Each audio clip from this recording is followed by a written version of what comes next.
certainly want to give Coach Underwood and Illinois credit. Came in and played really well. We knew that they were a really good team. I think one of the better teams in the entire country. That was evident on film, and they played like it tonight.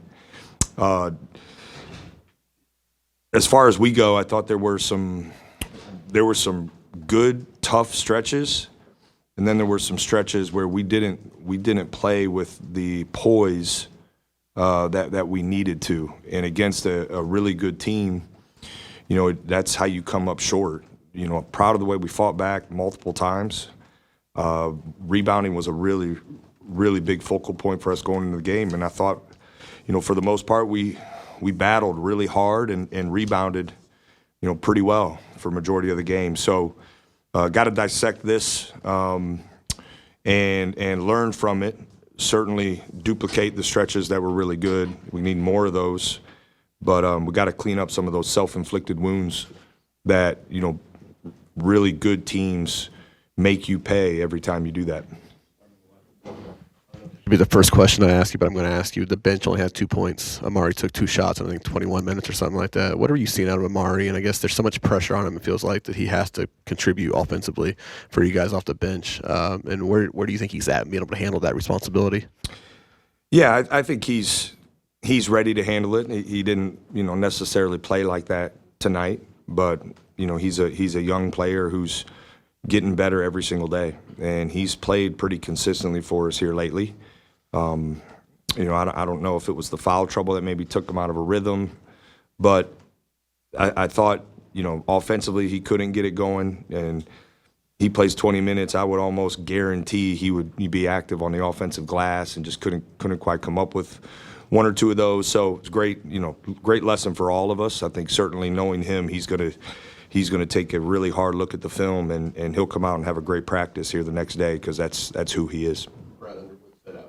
The game that maybe Paige or Andre maybe shocked Bruce's central nervous system a little bit in the second half. What did you see out of Bruce from one half to the next that maybe changed at all, or did you see anything that changed in that? Yeah, they put a little bit more size on him. I thought there were a couple of his looks were really good, and we try to get him the ball in different spots. He's got to continue to be really aggressive because he had it going. There's no question about that. I thought, him only getting to the free throw line one time, something's not right about that, and we got to go back and look why that is in a game where, there's 48 fouls called, and the way he's guarded with the physicality he's guarded with, and it's very surprising to me that a player of that caliber gets to the free throw line one time and gets 2 attempts. So we'll see. Some of that could be him, and he's got to, initiate more contact or, whatever, because it felt like those type of plays were being honored tonight, where offense initiating contact. And, but I thought listen, he had 34, 6, and 6. So I don't know what there is to really pick at aside from, him not getting to the free throw line when it seemed like a lot of free throws were being had, and him not getting there more. So maybe some of that's on him. We got to go back and look at that. But, yeah, I think that's it. Defensively, the guys we talked about it in here earlier. Bruce was like, we got to own it. We didn't get in the gaps well enough. We didn't do a lot of things on defense well enough. We fouled too much. What did you see and on that? Yeah, I think there's some truth to that, certainly. When you play a team of this caliber, like your execution, with the scheme you're doing has got to be really high level. And listen, give them credit.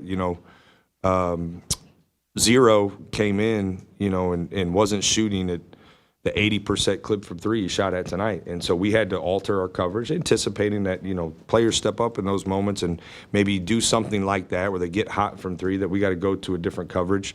I thought we in moments like that, our adjustments were good. But, yes, we knew this was a team that was going to shoot a lot of threes.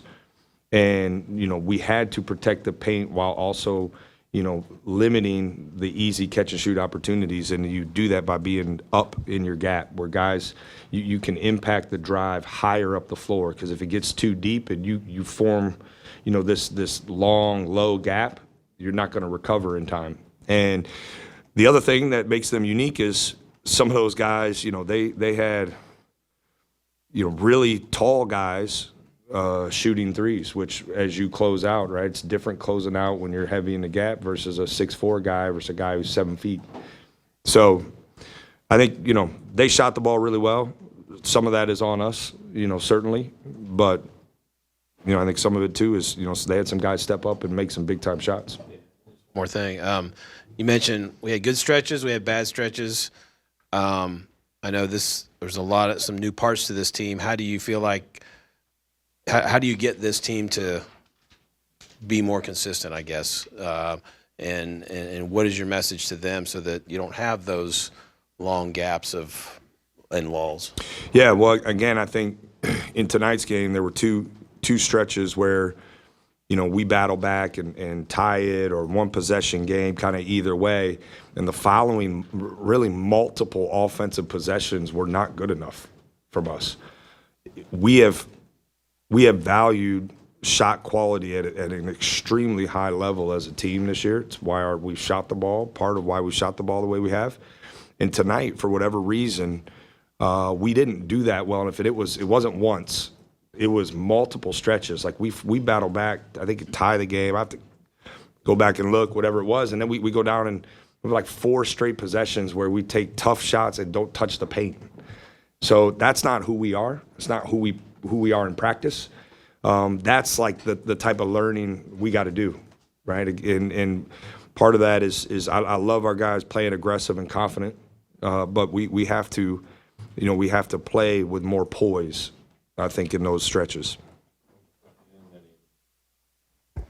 Bruce was the only player in double-digit scoring until well into the second half. Do you think he feels a sense of pressure when he has to carry the offense for the majority of the game? I don't know if he necessarily feels additional pressure. I mean, he takes a great deal of pride every time we step on the floor of being one of the best players on the court. And, he's operated like that with high-level consistency. It's how he prepares. It's how he practices. So I'd be surprised if he felt, this game required, throughout the flow of the game, to him to just say, hey, like, I got to change who I am and be this kind of, different player. I think he's operated with unbelievable efficiency all season so far. And he clearly had it going on a different level in the first half. But, it was only a matter of time before those other guys started making more shots, So, and he's got great trust in his teammates, as we all do. I have one more, sorry. Yeah. The other guys, like you said, they did pick it up in the second half. What was your message to them at halftime after Devin and Junie were really slow to get started offensively? Yeah, I think we challenged them, and we challenged them first on the defensive side, and I thought as an entire team, our defense was much improved aside from some of the fouling in the second half, and that helped us get going offensively. We saw different coverages from them that we had prepared for, and they make you adjust throughout the course of the game, as good teams do, and as we did to them at times. But I thought our guys, our poise was better in the second half than it was in the first half. And, that's how we got that game back to a one possession, there with a minute left. Yeah. Christoph started the year 4 of 29 from 3. I know you've talked about wanting to continue to instill confidence in him. How do you keep his spirits up in terms of being a shooter? Bruce talked about having total trust and faith in him. Just how do you keep those spirits up after a rough start to the year? Yeah, I think first off, he's got to do a better job of just focusing on the next possession.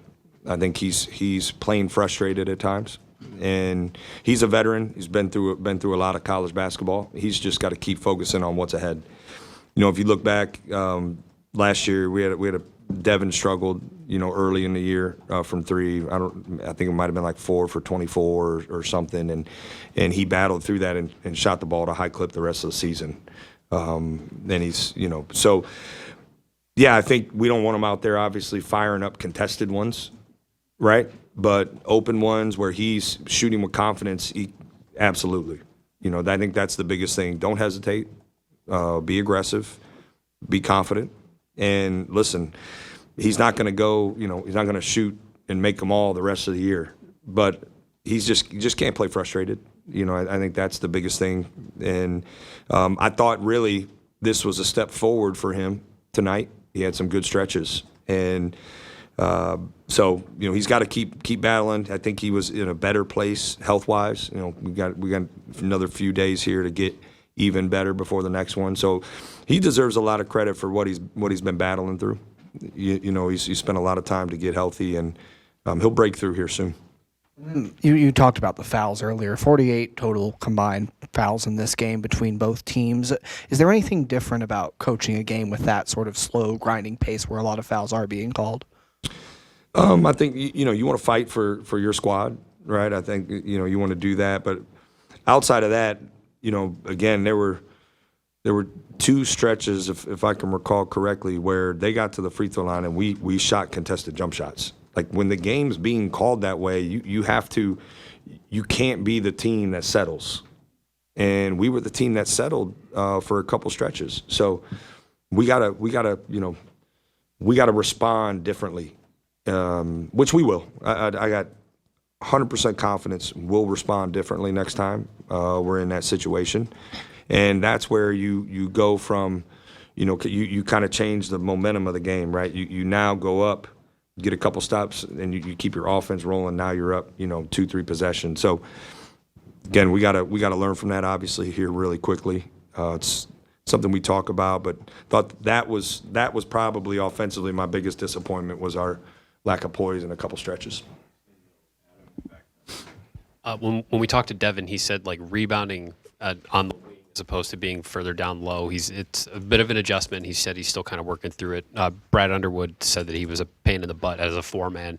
As he's continuing to adapt to this position change, like what are some of those struggles that you see him still working through as far as like bringing that physicality and some of those things that made him so effective around the rim last year? Yeah, well, I think you know now you gotta maximize that motor when the shot goes up and you got to fly in, you know, kind of like they had a couple guys do tonight, right? And so, again, for him, he's got an offensive rebound for us, and you know we have high level rebounding accountability that we chart every single time we play, and it's an area I think for him that he's got to get better at quickly. But it takes, you know, great motor to be an elite offensive rebounder from the perimeter, and he can do it. He's shown an ability to do it really, really well. But you know, I think that's the biggest thing for him is he's just got to step up and do what he's done for us. You know, for most of this kind of the time this team's been together. You mentioned like Tilly with his shot and being, you know, shoot with confidence. Not that Junie ever seems to really lack confidence, but it seems like he's maybe forcing some shots. His shot looks flat. His free throw shot looks flat. Like, what are you seeing from him as far as maybe some of that decision making and his overall shooting right now? Yeah, you know, I think he's pressed a little bit at times. It's a very fine line, Adam, because you know part of his confidence is a gift, you know. But I think my challenge to him has always been like be a complete player, and you know I think the biggest thing we talk about is don't try to get it going with really hard shots. You know, because if he were only a shooter, it might be a different conversation. But I believe in his playmaking at a high level, and I thought he did a better job with that in the second half. So at this level against this caliber of opponent, you can't wait for a half. And I think that's the biggest thing. Transition freshman to sophomore is like we got to make those kind of split-second decisions earlier in the game better. And he, to his credit, he adjusted in the second half. I thought his defense was better in the second half as well, and that was part of what helped him make some shots, you know, in the second half. So, yeah, it's film. It's continuing to talk through that, and now as he's, you know, got a lot of minutes under his belt, he's got to adjust on the fly, you know, earlier than he did tonight, and he will. Jake, when you're in a game with, you talked about the fouls and guys in foul trouble, just how comfortable are you with that depth at an early point in the season, especially in a Big Ten game, you know, second Big Ten game for a decent amount of these guys? Yeah, I mean, I think comfortable is, I don't know if that's the best word. I mean, we have trust in them, but I think we got some inexperience there, and so that's why we're constantly evaluating how we're practicing. And I think one of the disappointing things, we had a phenomenal practice yesterday, and some of those guys played with a little bit more pop yesterday than today, and so for us, like, guys got to continue to operate with consistency day after day. The season is still young, and it's not fair to, in my opinion, to judge some of those guys who are maybe getting limited minutes just on game day. Now we got, we're collecting some data certainly. Now we're getting into heading into our 10th game, so we have some lineup analytics that we can look at. This is now our fourth high major game, so we got some lineup analytics and stuff that we can. I think are more meaningful and impactful that we're evaluating. But those guys got to step up, and they will, and they have. Rewind 3 days ago, they stepped up in a big way on the road. So part of the inexperience, I think consistency comes with that at times, and we got to keep fighting for consistency. And again, early Big Ten, but what do you want guys to take out of this game? Like, if there's one thing that they take and hope to grow from, what would that be in your mind? Yeah, well, listen, Big Ten play is ugly at times, and we played ugly at times tonight, and we were in a one-possession game, with a minute left. So that's the first thing, I think, is you're not going to play perfect in this league. Your composure, your poise, your toughness, have to be at a high level every single possession. And I think this team, I think Coach Underwood has one of the best teams in the country there. Like, they got size, they got skill, they got physicality. They can score from the outside, they can score from the inside, they get to the free throw line. Like, their defensive numbers were high level coming into this game. So we didn't play nearly as well as we're capable of, and didn't play as well as we're capable of for enough stretches. And it was a one-possession game with a minute left. The end score, it doesn't tell the whole story. So I told our guys after the game, like, we got to look at this film, take ownership of the spots that are on us for getting the outcome we got tonight. But the exciting thing is we didn't get beat by playing anywhere near our best, and for me that's a real positive. Now we got to play more like our best, right? So it's not like trying to sugarcoat it. There's no moral victory here. I think that's just the reality of evaluating the game. Like, we didn't play very well for some stretches, and we're right there against a great team. So we got to fix that's on us. Not to take anything away from Illinois, but there's some stuff we got to do better that we can control. All right, guys, thanks.